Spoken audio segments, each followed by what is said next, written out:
դու հաստատ կարող ես նիհարել, եթե բացահայտես քո ավելորդ քաշի պատճառը։ Միգուցե քո ավելորդ քաշի պատճառը ուտելիքը չէ,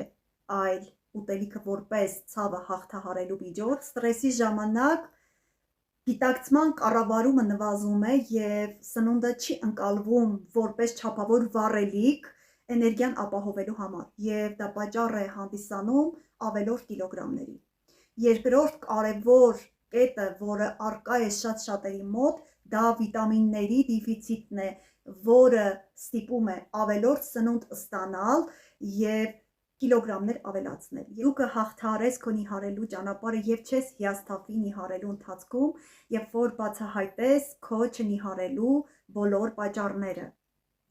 Հաջողությունը գրանցվում է այն դեպքում, երբ որ լինում է որոշում մասնագետի հետ աշխատելու։ Եթե դու այդ հաջողակներից մեկն ես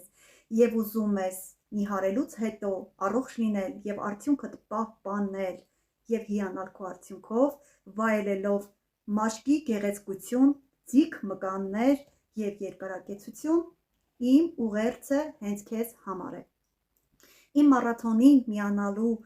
և մասնակցության համար կարող ես միանալ իմ Telegram ալիքին։